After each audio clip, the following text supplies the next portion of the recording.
Hello, juniors. Welcome back to Ganprit. So, how are you all? पहले बताओ, how are you all? So, am I audible?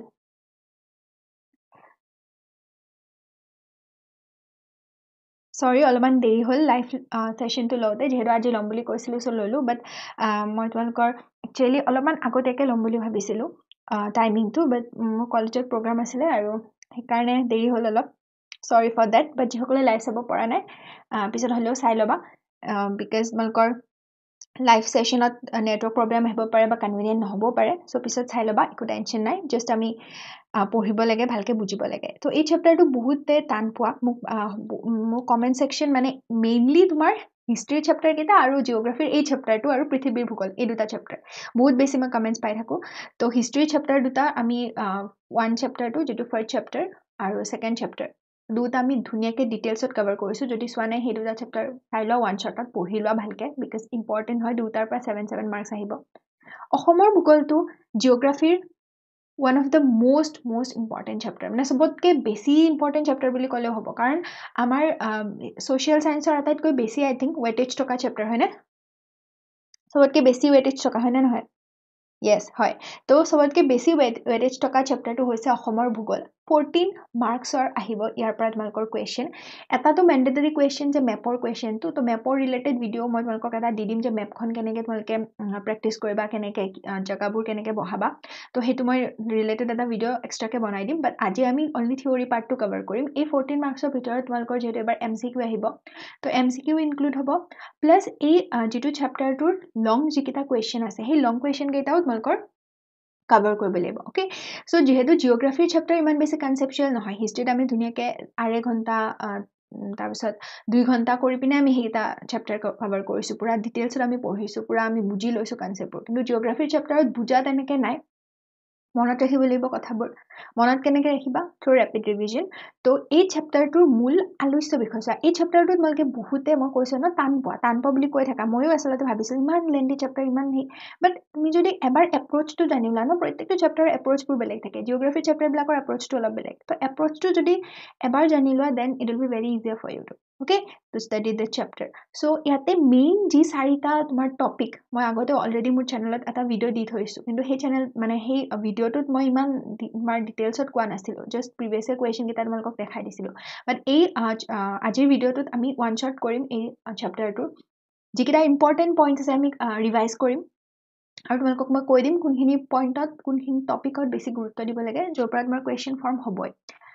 Okay question form হ'বই তো MCQটো তোমাৰ আহিব MCQ তোমালোকক মই হাইলাইট কৰি দিছোঁ পইণ্টছ কেইটা MCQৰ তাৰ পৰা তোমালোকে পঢ়ি ল'বা এই চেপ্টাৰটোৰ PDFটো ফাৰ্ষ্টতে ডাউনলোড কৰি ল'বা এতিয়া লিখিব নালাগে জাষ্ট ভালকৈ বুজি যোৱা আমি এতিয়া জাষ্ট ৰিভিজন কৰিম আৰু এটা স্মাৰ্ট ষ্টাডিৰে আমি এই চেপ্টাৰটো কভাৰ কৰিম যিহেতু লেন্দি চেপ্টাৰ তো আমি স্মাৰ্ট ষ্টাডি কৰিম okay so let's gate started so shall we start the chapter comment में बोलो shall we start ওকে তো এই চেপ্টাৰটোত তোমালোকৰ মূল আলোচ্য বিষয় কি জনসংখ্যা আৰু বসতি জনগোষ্ঠী আৰু ভাষিক বৈচিত্ৰ্য পৰিবহন ব্যৱস্থা অসমৰ সম্পদৰ কি প্ৰকাৰ আৰু বৈশিষ্ট্য প্ৰাকৃতিক সম্পদৰ সংকট অসমৰ অৰ্থনীতি কৃষি আৰু উদ্যোগ অৰ্থনৈতিক উন্নয়নৰ সমস্যা আৰু সম্ভাৱনা চাবা এইকেইটা মূল আলোচ্য বিষয় কিন্তু তোমালোকৰ মেইন থ্ৰু দ্য চেপ্টাৰ চাৰিটাই মেইন ইম্পৰ্টেণ্ট টপিক আছে মানে আমি যদি চেপ্টাৰটো ভাগ কৰোঁ চাৰিটা টপিকত ভাগ কৰিব পাৰা প্ৰথমটো টপিক হৈছে জনসংখ্যা আৰু বসতি প্ৰথমটো টপিক কি জনসংখ্যা আৰু বসতি ছেকেণ্ড টপিকটো হৈছে পৰিবহন ব্যৱস্থা থাৰ্ড টপিকটো হৈছে অসমৰ ভূগোল আৰু ফ'ৰ্থ টপিকটো হৈছে অসমৰ অৰ্থনীতি এতিয়া চোৱা এই যি চাৰিটা টপিকতে তোমালোকক মই কৈ দিম কেনেকুৱা ধৰণৰ কুৱেশ্যন ফৰ্ম হ'ব কেনেকৈ চেপ্টাৰটো পঢ়িবা একো ভয় খাব লগা নাই জিঅ'গ্ৰাফি চেপ্টাৰ হয় লেন্দি হয় মানিছো বাট একো ভয় খাব লগা নাই এই চেপ্টাৰটোত চাবা জনসংখ্যা আৰু বসতি তোমালোকৰ কি আহে যে জনসংখ্যা বৃদ্ধিৰ ধাৰা মানে কি যিটো ট্ৰেণ্ডটো আমাৰ কাৰণে ট্ৰেণ্ড চলি আছে ট্ৰেণ্ডিঙত আছে সেইটো তো জনসংখ্যা বৃদ্ধিৰ যিটো ট্ৰেণ্ড যিটো ধাৰা সেইটো তোমালোকে অলপমান আইডিয়া এটা থাকিলে হৈ যাব জনসংখ্যাৰ বিতৰণ জনসংখ্যা বৃদ্ধিৰ কাৰণ জনগোষ্ঠী আৰু ভাষিক বৈচিত্ৰ্য এতিয়া এই চেপ্টাৰটোত সৰু সৰু তোমাৰ কিছুমান ভ্যালুজ কিছুমান আছে বা কিছুমান তোমাৰ নিউমেৰিকেলছ মানে তোমাৰ নাম্বাৰছ কিছুমান আছে ওকে কিছুমান কাউন্টছ মানে কিছুমান নাম্বাৰ তোমালোকে মনত ৰাখিব লাগিব সংখ্যাটো মনত ৰাখিব লাগিব এতিয়া হেতু ভাবি পিনে ভয় খোৱা বাট একো ভয় খাব লগা নাই চাবা জনসংখ্যা বৃদ্ধিৰ ধাৰা আমি এতিয়া পঢ়িমে ওকে তো তাৰ কাৰণে এই জনসংখ্যা আৰু বসতিৰ ক্ষেত্ৰত এই চাৰিটা টপিকৰ কাৰণে তোমালোকৰ অনুশীলনী ইনটেক্সট কুৱেশ্যন 1 to 10 যিকেইটা কুৱেশ্যন আছে সেইকেইটা ভালকে প্ৰিপেয়াৰ কৰি যাবা কাৰণ এই চেপ্টাৰটোৰ পৰা তোমালোকৰ এক্সট্ৰা কুৱেশ্যন নাহে যেহেতু এইবাৰৰ পৰা এমচিকিউ আহিব এমচিকিউ ফৰ্ম হ'ব পাৰে এমচিকিউ তোমালোকৰ মই হাইলাইটেড দিয়ে দিছো আৰু এমচিকিউ কেইটা ইজি হয় ইমান টান নহয় ওকে এমচিকিউ তোমালোকক মই কমিউনিটি পোষ্টটো দিছো এই চেপ্টাৰটোৰ ওপৰত আৰু লাগে মই দি দিম কিন্তু সেই একেকেইটামান মানে এমচিকিউ ফিক্স সেইকেইটা আহি থাকে ওকে তো ইমান টেনশ্যন নাই যিকেইটা তোমাৰ ডাঙৰ কুৱেশ্যন যিকেইটা তোমাৰ 5 মাৰ্কছ 4 মাৰ্কছৰ যিকেইটা কুৱেশ্যন সেইকেইটা এই যিকেইটা তোমালোকৰ অনুশীলনীৰ কুৱেশ্যন সেইকেইটাৰ পৰাই ফৰ্ম হ'ব তাৰ পৰা এক্সট্ৰা এটাও নালাগে 1 পৰা 10 তোমালোকৰ অনুশীলনী কুৱেশ্যন যিকেইটা আছে সেইকেইটা পৰে লাই কৰে জনসংখ্যা আৰু বসতিৰ ভিতৰত ওকে পৰিবহন ব্যৱস্থাৰ ভিতৰত তোমালোকৰ টপিক কি আছে পথ পৰিবহন ৰেল পৰিবহন জল পৰিবহন বিমান পৰিবহন পৰিবহন ব্যৱস্থাৰ সমস্যাসমূহ তাত তোমালোকৰ 11 পৰা 13 11 12 13 এই তিনিটা কুৱেশ্যন চাবা এই তিনিটা কুৱেশ্যন আহি থাকে অসমৰ সম্পদৰ ক্ষেত্ৰত প্ৰকাৰ আৰু বৈশিষ্ট্য প্ৰাকৃতিক সম্পদ মানৱ সম্পদ প্ৰাকৃতিক সম্পদৰ সংকট এইকেইটা তোমাৰ 14 পৰা 20 কুৱেশ্যন কেইটা বুজি পাই আছা সকলোৱে লেগ হৈ আছে নেকি Is it lagging? No? Okay, chalo. Okay. বেছি টাইম নলও okay বেছি টাইম নলও আমাৰ এইটো চেপ্টাৰ যদিও লেন্দি হয় আমাৰ হিষ্ট্ৰীৰ দৰে মই কৈছো হিষ্ট্ৰীৰ দৰে আমি হেতু এপ্ৰোচত নপঢ়ো অলপমান বেলেগকে পঢ়িম তো আই থিংক তোমাৰ 1 ঘণ্টা 1.5 ঘণ্টাৰ ভিতৰত কভাৰ হৈ যাব আমাৰ এই টপিকটো ওকে এই চেপ্টাৰটো চোৱা অসমৰ সম্পদৰ ভিতৰত তোমালোকৰ প্ৰকাৰ আৰু বৈশিষ্ট্য লাগিব প্ৰাকৃতিক সম্পদ লাগিব মানৱ সম্পদ লাগিব প্ৰাকৃতিক সম্পদৰ সংকট বহুত ইজি তোমালোকে অসমীয়া ৰচনাবিলাক লিখিয়ে আহিছা সম্পদৰ ক্ষেত্ৰত হয়নে 14 পৰা 20 কুৱেশ্যন কেইটা লাগিব আৰু অসমৰ অৰ্থনীতি কৃষি লাগিব উদ্যোগ লাগিব উদ্যোগৰ ক্ষেত্ৰতো কৃষি ভিত্তিক উদ্যোগ মীন উদ্যোগ তেল উদ্যোগ অসমৰ অৰ্থনৈতিক উন্নয়নৰ সমস্যা আৰু সম্ভাৱনা বহুত ইম্পৰ্টেন্ট আৰু এই যেটো অসমৰ অৰ্থনীতি ইয়াৰ পৰা মানে তোমাৰ highest numbers of question form হয় 21 পৰা 35 এই গুটেই এই এগাল কুৱেশ্যন তোমাৰ এই অসমৰ অৰ্থনীতিৰ ভিতৰতে মানে পৰে ফল কৰে ওকে তো অসমৰ অৰ্থনীতিৰ এই টপিকটো পুৰা মানে তাৰ পৰা তোমালোকৰ লেন্দি কুৱেশ্যন মানে লং কুৱেশ্যন আহিবই 3 বা 4 বা 5 মাৰ্কছৰ ওকে 5 মাৰ্কছৰ এই কিটা সমস্যা সম্ভাৱনা এইটা আহিব তো মই এতিয়া তোমালোকক কৈ দিমে ওকে সো ফাৰ্স্ট আমি এতিয়া কিতাপৰ খিনি পঢ়ি যাও চাবা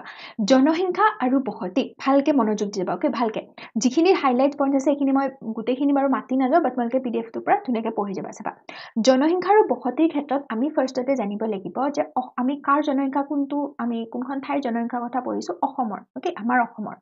ৰাজ্যখনৰ আমি ভাৰতৰ কথা পঢ়া নাই আমি পৃথিৱীৰ কথা পঢ়া নাই তো আমি অনলি আমাক অসমৰ ডিটেইলছ খিনি লাগে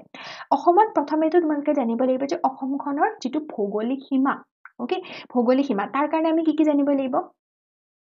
ইয়াতে এই জনসংখ্যা আৰু চোৱা অক্ষৰেখা এইবিলাক চাবা এইবিলাক কিছুমান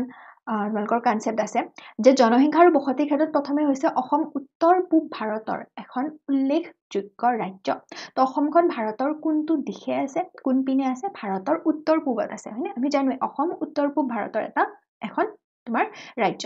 উত্তৰ পূব ভাৰতৰ অন্তৰ্গত অসম ৰাজ্যখন ভাৰতৰ 7খন ৰাজ্য আৰু দুখন বিদেশী ৰাজ্য তো এই প্যাৰাগ্ৰাফটো কিয় মাতি দিছো বিকজ এই প্যাৰাগ্ৰাফটোৰ পৰা তোমাৰ কোৱেশ্চন ফৰ্ম হয় তো প্ৰথম কোৱেশ্চনটো কি যে তোমাৰ অসমৰ যেটো চাৰিসীমা অসমৰ চাৰিসীমাৰ উত্তৰে কি আছে দক্ষিণে কি আছে পূবে কি আছে পশ্চিমে কি আছে হেতু তোমালোকক লিখিব নাহে কিয় লাগিব তোমালোকক এটো মেপত লাগিব মেপত লাগিব এই যিখন মেপ এই সিম্পলেষ্ট এখন মেপ সিম্পলেষ্ট মেপ হয় তোমালোকে একদম টান মেপ আঁকিব নালাগে তোমালোকৰ জিলা বিলাকো আঁকিব নালাগে ওকে তোমালোকৰ জাস্ট ব্ৰহ্মপুত্ৰ নদীখন আঁকিবা মেপত মই এটা বাৰু বেলেগকে ভিডিও বনাবলৈ ট্ৰাই কৰিম বাট তোমালোকৰ মেইন মেপৰ যেটো চাৰিসীমা সেই চাৰিসীমাটো তোমাৰ নাম্বাৰ থাকে মেপখনত 2 নাম্বাৰ থাকে আৰু লোকেশন খিনি তোমালোকৰ আজিকালি 2 মাৰ্কস থাকে কিন্তু আগতে আমাৰ টাইমত মানে টোটাল 5 মাৰ্কস আছিল তোমাৰ মেপখনত আজিকালি 4 মাৰ্কস থাকে তো তাকো তোমাৰ অপশনছ বোৰ দিয়ে লোকেশন বিলাকৰ হেনে জাগা বিলাক বহাব দিয়ে তো তেনেকে তোমাৰ কি হ'ব প্ৰথমেটো চাৰিসীমাটো পুৰা ধুনিয়াকে তোমালোকে মানে পুৰা লোকেশনটো চাৰিসীমাটো অসমৰ মেপখন আঁকি মানে চাৰিসীমাটো বহাব লাগিব তো ভূটান আৰু বাংলাদেশ এই দুখন কি এই দুখন হৈছে বিদেশী ৰাষ্ট্ৰ নে আৰু বাকি কেইখন কি বাকি এই যিটা তোমাৰ 6 ভনী ওকে মানে অসমৰ লগত মিলি পিনে 7 ভনী তো আমাৰ কি আছিল আগতে 7 ভনী আছিল অসমৰ লগত মিলি পিনে কি 7 ভনী কিন্তু তাৰ পাছত যেতিয়া সিকিমখন এড হল সিকিমখন যেতিয়া তোমাৰ ইনক্লুড হল সিকিমৰ লোকেশনটো ইয়াতে দিয়া নাই বাট সিকিমখন যদি তোমালোকে আঁকিব বিচাৰা আঁকিব পাৰা এইখিনি মানত লাই কৰিব এখন ধৰা ভাৰত এখন ভাৰত ন এই ভাৰতৰ কি হৈছে এইখন অসম এই ভাৰত আৰু অসমৰ এইখিনি দেখিছানে কানেকশনটোৰ ওপৰৰ যিটো পইণ্ট এইখিনি পইণ্ট হৈছে সিকিম ওকে এইখিনি কি এইখিনি হৈছে সিকিম তো তোমালোকক সুধিব পাৰে যে 7 ভনী 7 সিস্টাৰ্স তো 7 সিস্টাৰ্স কিন্তু এতিয়া আমাৰ কি হৈছে এইটো উন্নীত হৈ পিনে আপগ্ৰেড হৈ পিনে কি হৈছে 8 সিস্টাৰ্স তো অসমৰ লগত ইনক্লুড কৰি পিনে আমাৰ কেইটা সিস্টাৰ্স হ'ব 8টা সিস্টাৰ্স হ'ব 7 ভনীৰ ডেন্সটো দেখিছা তোমালোকে 7 সিস্টাৰ্সৰ তো অসম আৰু কি অৰুণাচল প্ৰদেশ ত্ৰিপুৰা নাগালেণ্ড মণিপুৰ মিজোৰাম মেঘালয় আৰু লাষ্টত কি সিকিম তো এই কেইটা প্লেস তোমালোকৰ হিষ্ট্ৰীৰ 5th নম্বৰ চেপ্টাৰ 5 নম্বৰ চেপ্টাৰটো আছে লাগিব 7 ভনী বা 8 ভনী এই নাম কেইটা আৰু তোমালোকক ক'ত লাগিব মেপত লাগিব কোনটো কোন পিনে আছে যদি মেপৰ লোকেশন জানা তেতিয়াহলে চাৰিসীমাটো পাৰিবা ওকে তাৰ পিছত চোৱা যে 7খন ৰাজ্য তো আমি পালো 7খন ৰাজ্য কি দুখন বিদেশী ৰাষ্ট্ৰ কি আমি পালো এতিয়া অসম ৰাজ্যখন ইয়াৰ পশ্চিম দিশত প্ৰায় 50 কিলোমিটাৰ প্ৰস্থৰ ঠেক ভূখণ্ডৰ দ্বাৰা পশ্চিম বংগৰ হৈতে ভাৰত ভূখণ্ডৰ লগত সংলগ্ন হৈ আছে মানে অসমখন আৰু ভাৰতৰ এই যেটো কানেকশন মালকৰ মেপত এই এখন যে সৰুখন দেখাইছে কিতাপত চাই লবা ইয়াতে চাগে ভালকে তোমালোকে জুম কৰিব পাৰা নাই তো ইয়াতে তোমালোকৰ ভাৰতৰ লগত অসমখনক কেনেকে তোমাৰ সংযোগ কৰা আছে বা মানে কেনেকে সংযোগ হৈ আছে এটা ঠেক ভূখণ্ডৰ দ্বাৰা ওকে ঠেক ভূখণ্ডৰ কিমান প্ৰস্থ মাত্ৰ 50 কিলোমিটাৰ প্ৰস্থ মানে বহলটো কিমান only 50 কিলোমিটাৰ ইমান মানে ঠেক এটা ভূখণ্ডৰ দ্বাৰা ভাৰতৰ লগত অসমখন সংলগ্ন হৈ আছে আৰু সেই যেটো ভূখণ্ড সেই ভূখণ্ডটো আসলতে কি হয় তোমাৰ শিলিগুৰি কৰিডৰ বুলি কও ওকে তাক আমি তো হেতু হৈছে পশ্চিম বংগ ওকে পশ্চিম বংগত আছে তো হেখিনি এটো জাস্ট এটা মনত ৰাখি থৈ দিয়া ওকে এটো তোমালোকৰ এটা 1 নম্বৰীয়া কোৱেশ্চন 1 মাৰ্কস কোৱেশ্চন এটা আহিব পাৰে তোমালোকৰ চাগে অনুলনী কোৱেশ্চনটো আছে এতিয়া অসমক উত্তৰ পূব ভাৰতৰ দুৱাৰমুখ বুলি কিয় কও হেতু এটা চোৱা যে আমাৰ এই যিকেখন 7 সিস্টাৰ্স বা 8 সিস্টাৰ মানে তোমাৰ এই বাকি যিকেখন 7খন ওকে অসমক বাদ দি বাকি যিকে 7খন তোমাৰ ৰাজ্য এই কেখনত যদি আমি যাব লাগে আমি কাৰ মাজেৰে পাৰ হৈ যাব লাগে অসমৰ মাজেৰে পাৰ হৈ যাব লাগে মানে অসমে কি কৰে আমাৰ ভাৰতৰ লগত বাকি এই নৰ্থ ইষ্টৰ বাকি কেখন ৰাজ্যৰ এটা সংযোগ স্থাপন কৰে এটা কানেকশন স্থাপন কৰে সেই কাৰণে আমি অসমক কি বুলি কও আমাৰ এই উত্তৰ পূব ভাৰতৰ দুৱাৰমুখ বুলি কও বুজিছা উত্তৰ পূব ভাৰতৰ যিকেখন ৰাজ্য সেই ৰাজ্য কেখন কি এই কেখন 8 ভনী এতিয়া মানে 8 সিস্টাৰ্স অসমক বাদ দি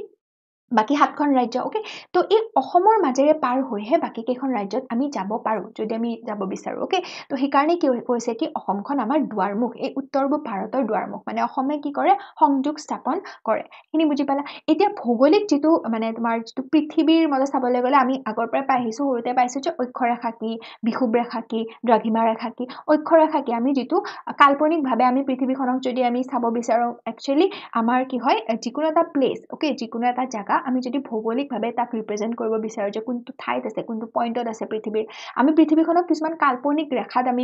এটা ইমেজিন কৰি লৈছো জাস্ট কাল্পনিক হেতু আসলকে পৃথিৱীৰ গাত এনেকুৱাকে ৰেখাবোৰ নাই পাইছা তোমালোকে সৰুতে এইবোৰ পাইছা দ্ৰাঘিমা ৰেখা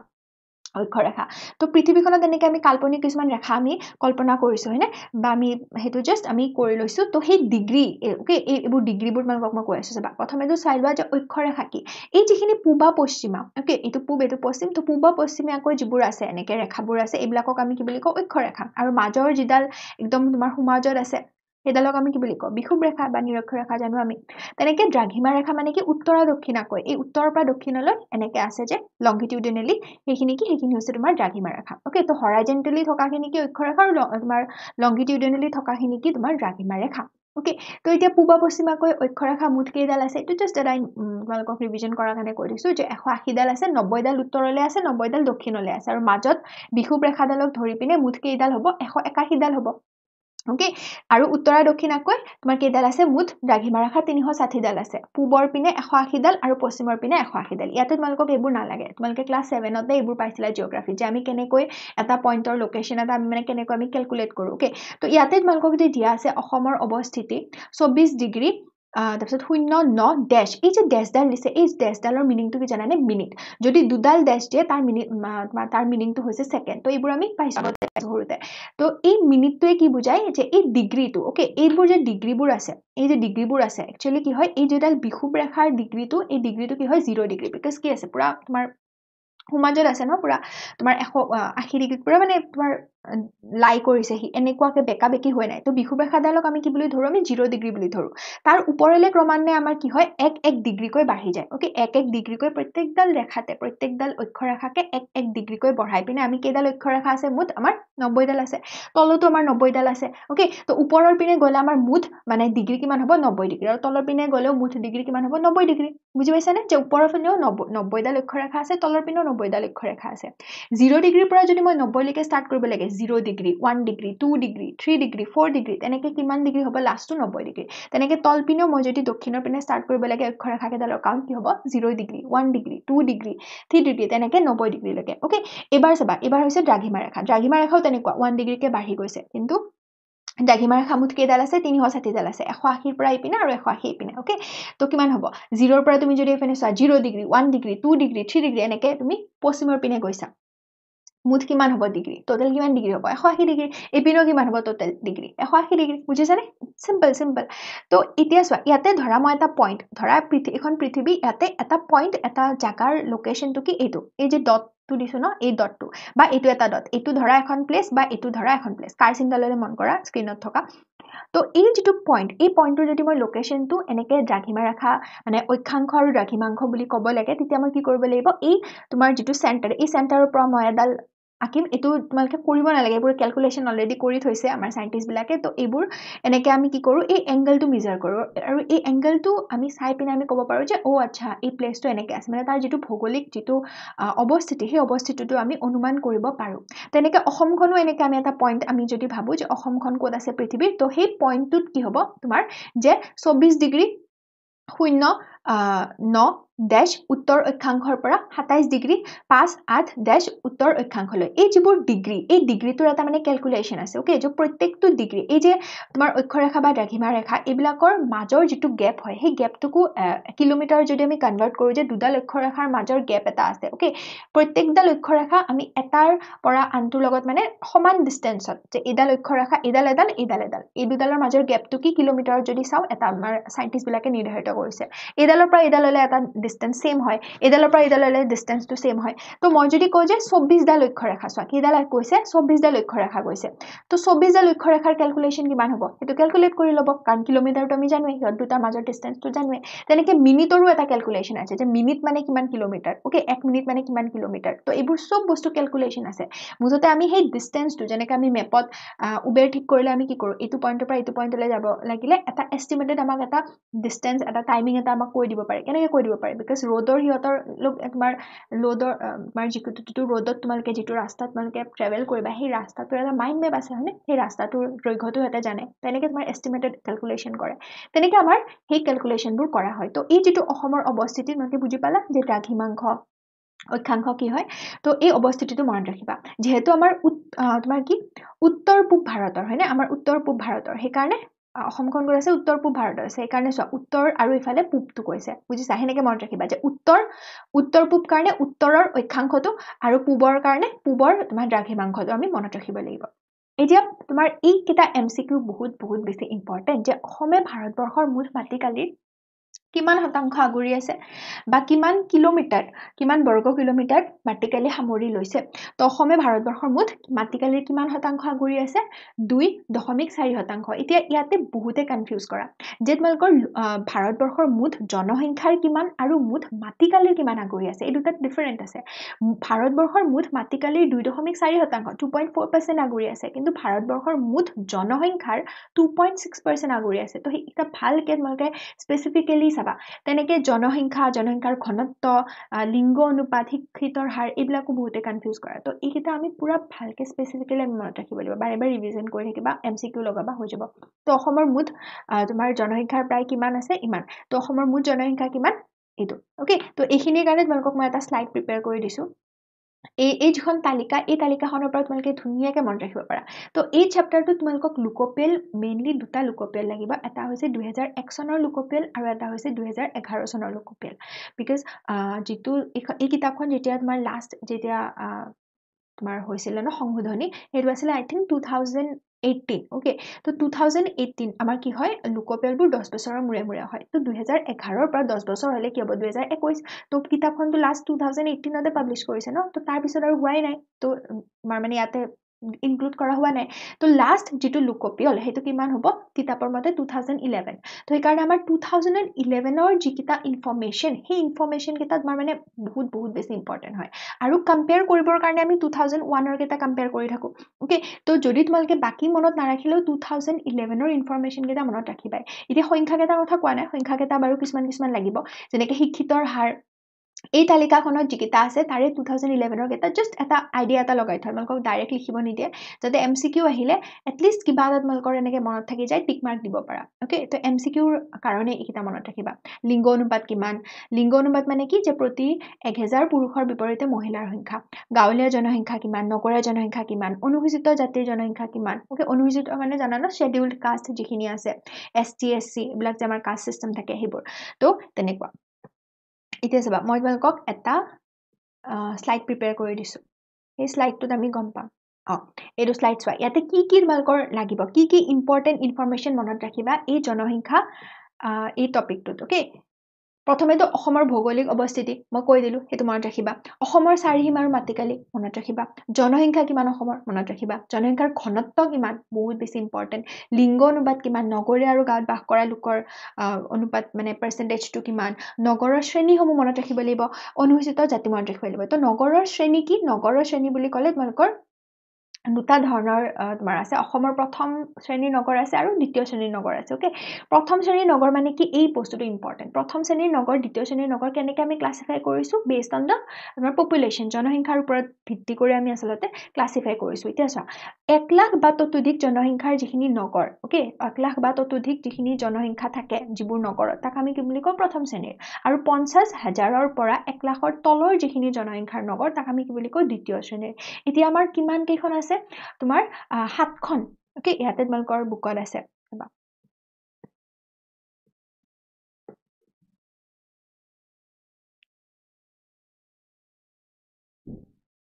এইখন চোৱা 2011 চনৰ লোকপিয়ল তথ্য মতে অসমত 7খন প্ৰথম শ্ৰেণীৰ নগৰ আৰু 6খন দ্বিতীয় শ্ৰেণীৰ নগৰ আছে ওকে এইখিনি বস্তু ইম্পৰ্টেন্ট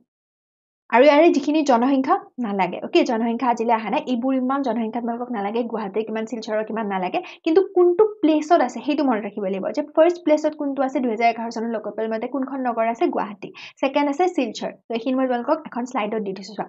তোমালোকে গুটেই যেটো এই ইনফৰমেশন এই মোৰ স্লাইড কেখন স্ক্ৰিনশ্বট মাৰি লোৱা বা নিজেও এখন পেজত লিখি লোৱা এই স্লাইডছ কেখন যদি বাৰে ৰিভিজন কৰি থাকা তোমালোকৰ ধুনীয়াকৈ মনত থাকি যাব প্ৰথমে অসমৰ চাৰিসীমা মই ধৰি লৈছো তোমালোকৰ হৈছে অসমৰ অৱস্থিতি জাস্ট মানে ৰিভিজন কৰিব কাৰণে এই তোমালোকে এখন চেকলিষ্ট হিচাপে ইউজ কৰিবা অসমৰ মাটিকালি যে ভাৰতৰ মুঠ মাটিকালি 2.4% কিমান ইমান বৰ্গ কিলোমিটাৰ অসমৰ জনসংখ্যা কিমান থাকে ভাৰতৰ yes 2.6% তো কিমান লাখ 312.0 তোমাৰ কি সৰি 05 লাখ আৰু ইয়াৰে কিমান পুৰুষ কিমান মহিলা জাস্ট এস্টিমেটেড এটা মনত ৰাখা শিক্ষিতৰ হাৰ 2001 ৰ মতে কিমান 2011 ৰ মতে কিমান এটো তাৰপিছত লিংগ অনুপাত কিমান তাৰপিছত চোৱা গাঁৱত আৰু নগৰ কিমান পাৰ্চেন্টেজ আৰু চোৱা যে 2001 ত তোমাৰ কি আছিল গাঁৱত যিখিনি তোমাৰ পাৰ্চেন্টেজ যিখিনি শতাংশ জনসংখ্যা বাস কৰিছিল 2011 ত কমি গল গাঁৱত ওকে কাৰণ হিহতে নগৰত শিফট হৈ গল সেইকাৰণে নগৰত তোমাৰ 2001 ত কম আছিল কিন্তু 2011 ত নগৰত বাঢ়ি গল ওকে পাৰ্চেন্টেজটো হেতু তাত অনুসূচিত জাতি হেতুত মানে সেম আছে কাৰণ তোমাৰ এনেকে বঢ়া নাই শেডিউলড কাষ্ট হেতু সেম আছে তাৰপিছত চোৱা অসমৰ আটাইতকৈ জনবহুল নগৰী মই কৈছো ন এটো ইম্পৰ্টেন্ট 2011 চনৰ মতে কি আছিল 7খন প্ৰথম শ্ৰেণীৰ আৰু 6খন দ্বিতীয় শ্ৰেণীৰ নগৰ তোমালোকক যেটো আপগ্ৰেডেড যেটো ভাৰ্জন মই কৈছো ন হেতু তোমালোকক নালাগে যিখিনি 2011 সেইখিনিয়ে তোমালোকৰ এমসিকিউত আহিব তো টেনশন লব নালাগে যিখিনি ইনফৰমেশন বুকত দিয়া আছে সেইখিনিতে ৰিলাই কৰি পিনে সেইখিনি ৰিভিজন কৰিবা সেইখিনিয়ে এমসিকিউত আহিব হেবুৰে তোমালোকৰ মেট্ৰিকত আহিব তো তেতিয়া 2011 চনৰ মতে কি আছিল ফাৰ্স্ট প্লেসত কি আছিল গুৱাহাটী আছিল সেকেন্ডত কি শিলচৰ থাৰ্ডত ডিব্ৰুগড় মনত ৰাখিবা কি কৈছো মই জনসংখ্যা ওকে জনসংখ্যাৰ ঘনত্ব কোৱা নাই কিন্তু জনসংখ্যা দ্বিতীয় শ্ৰেণীৰ নগৰৰ ভিতৰত কি যদি মই অনলি দ্বিতীয় শ্ৰেণীৰ নগৰ কেখন 6খন দ্বিতীয় শ্ৰেণীৰ নগৰ চাও এই দ্বিতীয় শ্ৰেণীৰ নগৰ কেখনৰ ভিতৰত প্ৰথমখন হ'ব ধুবুৰী আৰু তোমাৰ সেকেন্ডখন হ'ব ডিফু এই তালিকাখনত মালকে পাইছা এই তালিকাখনত চোৱা সেকেন্ড প্ৰথমটো কি ধুবুৰী সেকেন্ডটো কি ডিফু বসতিৰ পিনৰ পৰা চাবলৈ গলে ৰাইট হৈ গ'ল এইখিনি এবাৰ আহা জনসংখ্যা বৃদ্ধিৰ ধাৰা ট্ৰেন্ড প্ৰথমেটো কি আমাৰ জনসংখ্যাটো কি পৰিৱৰ্তনশীল এতিয়া জনসংখ্যা পৰিৱৰ্তন কিয় হয় বা জনসংখ্যাৰ এই পৰিৱৰ্তনটো কাৰ ওপৰত নিৰ্ভৰ কৰে কিহৰ ওপৰত নিৰ্ভৰ কৰে তো চোৱা জনসংখ্যাৰ লগতে ইয়াৰ বিতৰণ আৰু গঠনৰ পৰিৱৰ্তন নিৰ্ভৰ কৰে তিনিটা ফেক্টৰৰ ওপৰত তিনিটা প্ৰকাৰৰ ওপৰত ৰিভিজন কৰিলা কি আছিল জন্মৰ হাৰ মৃত্যুৰ হাৰ প্ৰব্ৰজন জন্মৰ হাৰ যদি বাঢ়ে জন্ম যদি বেছিকৈ হয় জনসংখ্যা অবভিয়াসলি কি হ'ব বাঢ়িব মৃত্যুৰ হাৰ যদি বাঢ়ে মৃত্যু যদি বেছি হয় জনসংখ্যা কি হ'ব কমিব আৰু প্ৰব্ৰজন হলে কি হ'ব যিখন ঠাইৰ পৰা প্ৰব্ৰজন হৈছে সেইখন ঠাইত জনসংখ্যা কমিব যিখন ঠাইলে প্ৰব্ৰজন হৈছে সেইখনত জনসংখ্যা বাঢ়িব সিম্পল হল এতিয়া ইয়াৰ কাৰণেও তোমালোকক এটা মই স্লাইড প্ৰিপেয়াৰ কৰি দিছো কি এইটো চা ইয়াতে তোমালোকৰ কি হয় এখন যিখন তালিকা এই তালিকাখনৰ এইবোৰ যিবোৰ নাম্বাৰছ আছে মই কৈছো নাম্বাৰছবোৰ নালাগে তোমালোকক কোনটো বস্তু লাগিব চাবা যে আমাৰ এইটো আচলতে ধাৰা বা ট্ৰেন্ড এইখিনি তোমালোকক যেতিয়া লং কোৱেশ্চন আহিব বাই চান্স তোমালোকৰ আহি যায় যদি কিন্তু এনে তোমালোকৰ এই জনসংখ্যাৰ পিনৰ পৰা জনসংখ্যা টপিকটোৰ পৰা তোমালোকৰ লং কোৱেশ্চন ফৰ্ম নহয় কাৰণ জানে যে এইবোৰ কেনেকৈ মনত ৰাখিব হয়নে ইনফো এইবোৰ বা লিখিলেও তোমালোকৰ শৰ্ট নোটছ আহিব পাৰে 2 মাৰ্কছ বা 3 মাৰ্কছৰ তেতিয়া তোমালোকে জাষ্ট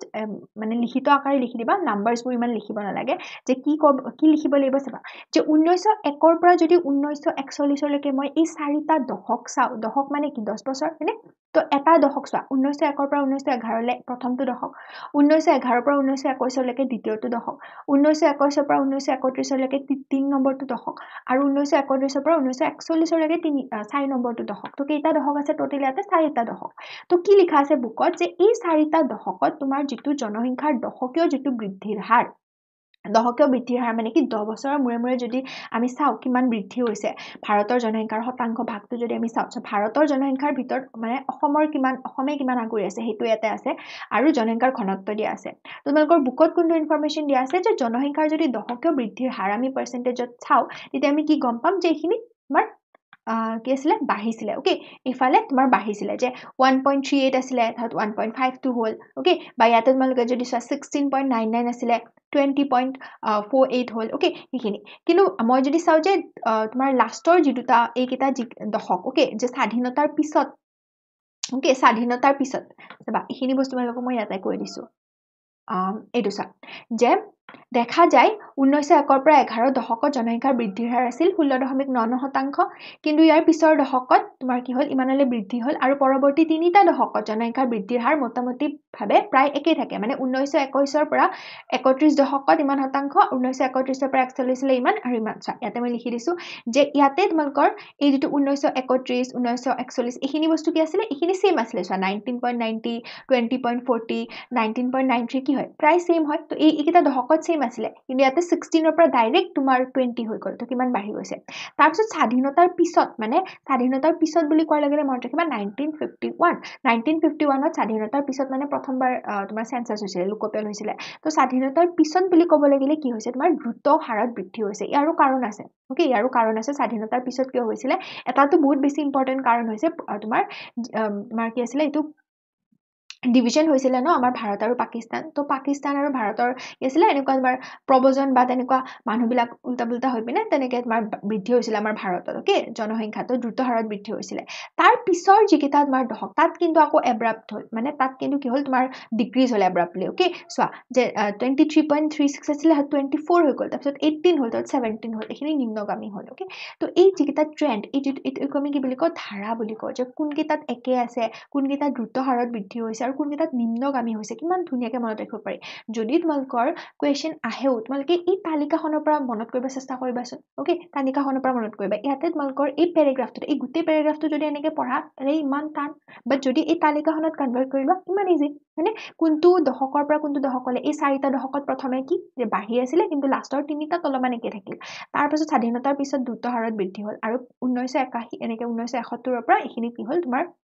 এইকেইটাত নিম্নগামী হ'ল ওকে তো এনেকৈ মনত ৰাখিবা এতিয়া জনসংখ্যা বৃদ্ধিৰ এনে হ্ৰাসৰ কাৰণ কি এই যে নিম্নগামী হ'ল এই নিম্নগামী হোৱাৰ কাৰণ কি যে লাহে লাহে হ্ৰাস পোৱা জন্মৰ হাৰ লগতে জনসাধাৰণ আৰু চৰকাৰৰ সজাগতাৰ ফলত বাংলাদেশৰ পৰা হোৱা প্ৰব্ৰজন কিছু পৰিমাণে হ্ৰাস হৈছিল সেই সময়ত ওকে তো সেইকাৰণে হ্ৰাস হৈছিল জনসংখ্যা এই যে এনআৰচি এইবোৰ যে ওলাই আছিল হয়নে আমাৰ তো তেনেকুৱা কিছুমান চৰকাৰে বা ফেমিলি প্লেনিংও লৈছিলে তো সেইবোৰ ইয়াতে তোমালোকে গ্ৰাফটো চাব পাৰা কিন্তু এই গ্ৰাফটো ইমান মনত ৰাখিব নালাগে মানে ইমান নিদিলে হ'ব নোটিছ তোমালোকে জাষ্ট এই তালিকাখন মনত কৰিবা তাৰ পাছত চোৱা জনসংখ্যাৰ বিতৰণ ওকে জনসংখ্যাৰ বিতৰণ বুজি পাইছানে সকলোৱে মানে চোৱা এই চেপ্টাৰটোত মই কৈছো ন যে তোমালোকক মই এটা ৱৰ্ডকে বুজাই কি থাকিম কিন্তু জিঅ'গ্ৰাফি চেপ্টাৰ ইয়াতে জাষ্ট তোমালোকক মই এপ্ৰ'চটো কৈ আছো কেনেকৈ তোমালোকে পঢ়িবা ভয় খাব নালাগে কেনেকৈ এই চেপ্টাৰটো স্মাৰ্ট ষ্টাডি কৰিব লাগে বা কেনেকৈ তোমালোকে কোনখিনি বস্তু কি ধৰণে পঢ়িলে বেছি ইজি পাবা ওকে তো সেইটো জাষ্ট কৈ আছো ওকে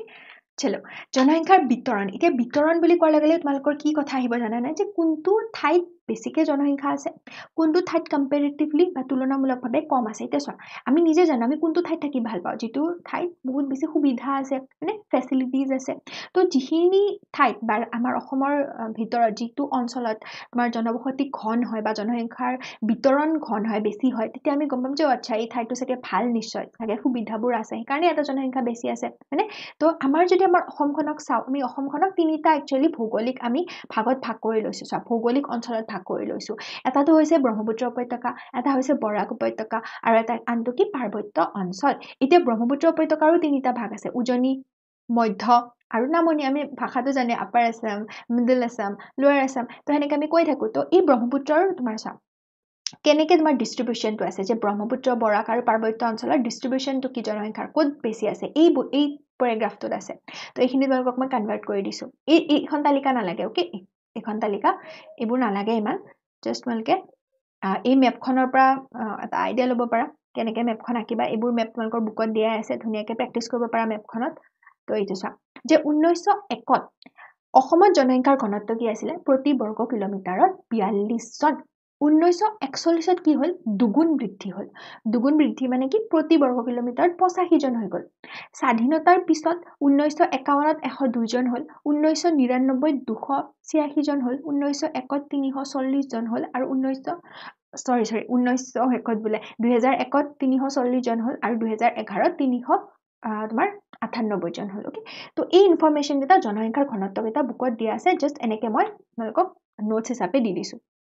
ওকে এবাৰ ৰিভিজন কৰো 1901ত কিমান 42 জন 1941ত কিমান দুগুণ বৃদ্ধি 85 জন স্বাধীনতাৰ পিছত কেইটা চন মনত ৰাখিব লাগিব চাৰিটা কি 1951 1991 ডাইৰেক্ট আৰু 2001 2011 বাকি মনত নাৰাখিলেও 2001 আৰু 2011 মনত ৰাখিবাই 2011 specifically okay specifically star mark লগাই থৈ দিয়া মনত ৰাখিবা কিমান 398 জন ওকে এতিয়া ব্ৰহ্মপুত্ৰ উপত্যকাত আমাৰ কি হয় অসমৰ মুঠ জনসংখ্যাৰ 85% লোকে বাস কৰে অসমৰ মই কৈছো ন তিনিটা অঞ্চলৰ ভিতৰত ব্ৰহ্মপুত্ৰ বৰাক আৰু পাৰ্বত্যৰ ভিতৰত ব্ৰহ্মপুত্ৰত কিমানে বাস কৰে 85% বাস কৰে এতিয়া এই ব্ৰহ্মপুত্ৰ উপত্যকাৰ যদি মই চাও যদি অকল ব্ৰহ্মপুত্ৰ উপত্যকাটোক মই স্পেচিফিকেলি চাও অসমৰ নহয় হা এনেকি কোৱেশ্চনবোৰ তোমালোকৰ উল্টা পুল্টা লাগে যদি কোৱেশ্চনত সুধিছে বেলেগ তোমালোকে এনসাৰ কৰি আহিলা বেলেগ ওকে তো অসমৰ জনসংখ্যাৰ ঘনত্ব বেলেগ কিন্তু যদি মই অকল স্পেচিফিকেলি ব্ৰহ্মপুত্ৰ উপত্যকাৰ কথা সুধো ব্ৰহ্মপুত্ৰ উপত্যকাৰ জনসংখ্যাৰ ঘনত্ব 2001 চনত কিমান আছিলে 1220 আৰু 2011ত কিমান আছিলে 1502 এতিয়া ব্ৰহ্মপুত্ৰকো তিনিটা ভাগত ভাগ কৰিছো উজনি মধ্য নামনি এতিয়া তোমালোকৰ বুকত এইটো ইনফৰমেশন দিয়া আছে যে নামনি অসমত কি হয় যেটো জনসংখ্যাৰ বিতৰণ বা জনসংখ্যা কি হয় বেছি হয় কম্পাৰেটিভলি মধ্যতকে আৰু মধ্যত বেছি হয় উজনিতকে ওকে তো নামনিত কি হয় সবতকে বেছি এই ব্ৰহ্মপুত্ৰৰ উপত্যকাৰ ভিতৰতো তোমাৰ নামনি অসমত সবতকে বেছি হয় তোমাৰ জনসংখ্যাৰ ঘনত্ব তোমাৰ কিমান হয় জনসংখ্যা কিমান হয় কিমান পাৰ্চেন্ট 36% মধ্যত কিমান তোমাৰ 27% আৰু উজনিত কিমান উজনিত হৈছে 21% এতিয়া যদি 2011 চনৰ লোকপিয়ল মতে ইহতৰ আমি জনসংখ্যাৰ ঘনত্ব চাব লাগে কিমান হ'ব ইয়াতে হ'ব 631 জন নামনিত মধ্যত হ'ব 500 জন আৰু উজনিত হ'ব 371 জন ওকে তো এনেকে জাস্ট ইনফৰমেশনটো মনত ৰাখিবা বৰাকত কিমান গোটে অসমৰ ভিতৰত বৰাকত কিমান পাৰ্চেন্টেজ থাকে 11% থাকে অনলি ওকে আৰু 2011 চনৰ লোকপিয়ল মতে বৰাকৰ তোমাৰ জনসংখ্যাৰ ঘনত্ব কিমান আছিল 545 জন আৰু পাৰ্বত্যত বহুত বেছি কম থাকে অনলি 3.75 আৰু এনেকে তোমাৰ জনসংখ্যাৰ ঘনত্বটো দি দিছো 2001 আৰু 2011 এই বস্তুখিনি বুজিব লগা নাই মই কি কৈছো ভালকে এনেকে লিখি মই যেনেকে তোমালোকক দি দিছো পইণ্ট ওয়াইজ লিখি লোৱা লিখি পিনে বাৰে বাৰে ৰিভিজন কৰি থাকিবা হৈ যাব এতিয়া চোৱা অসমৰ জিলা এই কোৱেশ্চনটো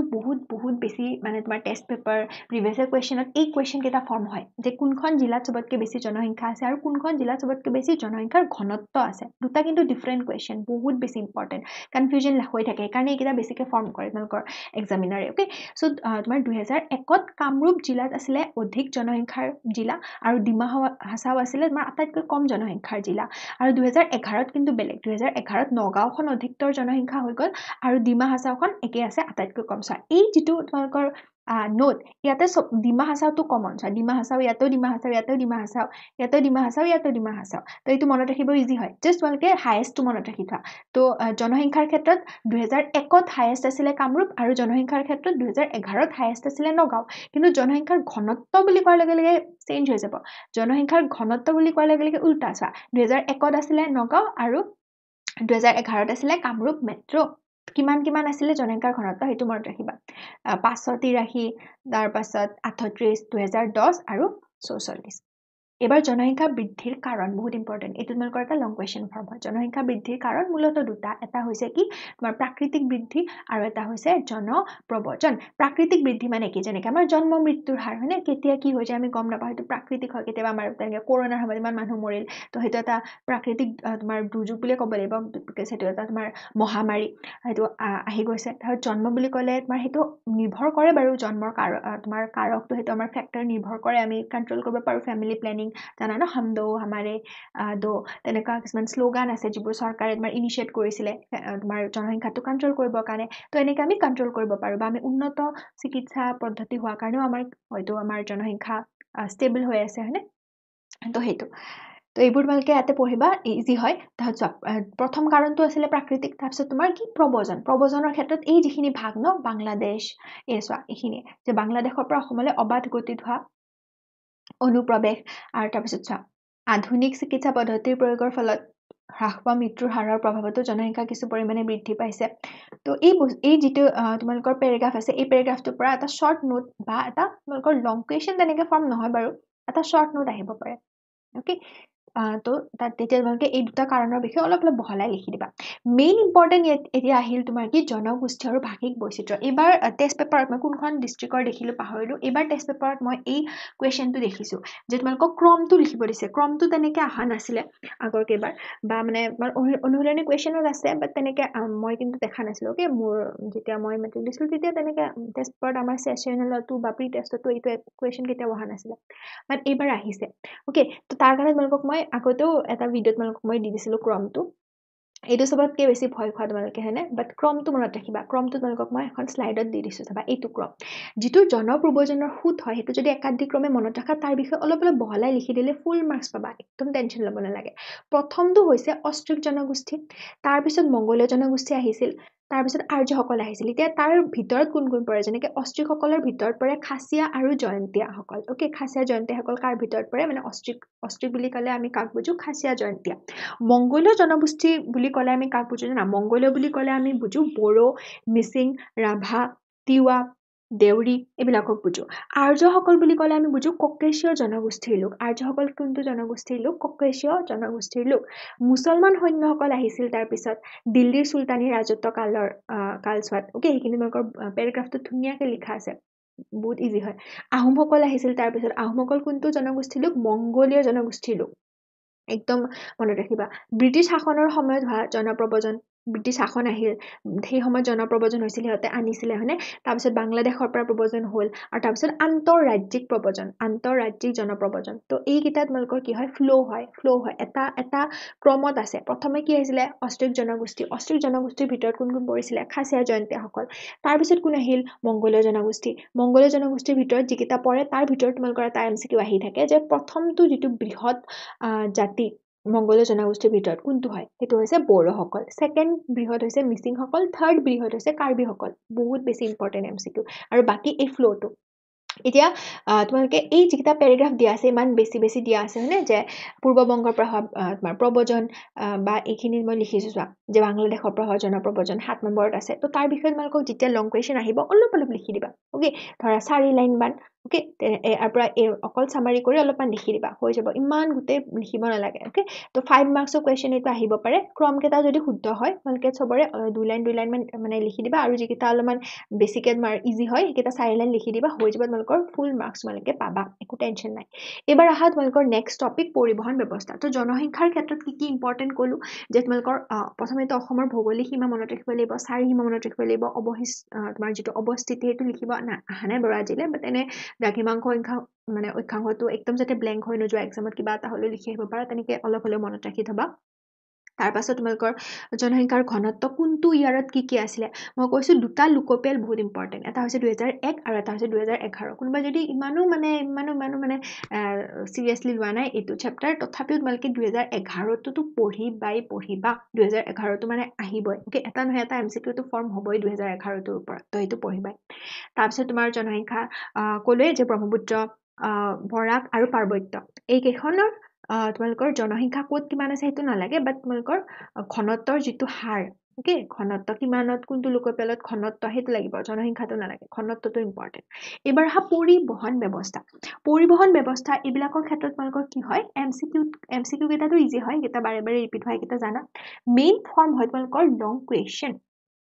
কি লং কোৱেশ্চন প্ৰথমেতো আমাৰ পৰিবহন জানোই আমি পৰিবহন আমাৰ বৰ্তমান আমাৰ অৰ্থনৈতিক উন্নয়ন অপৰিহাৰ্য অংগ obviously হয়নে এবোৰ আকৌ বুজাব লগা নাই কিন্তু আমাৰ তিনিটা পৰিবহন কি স্থল পৰিবহন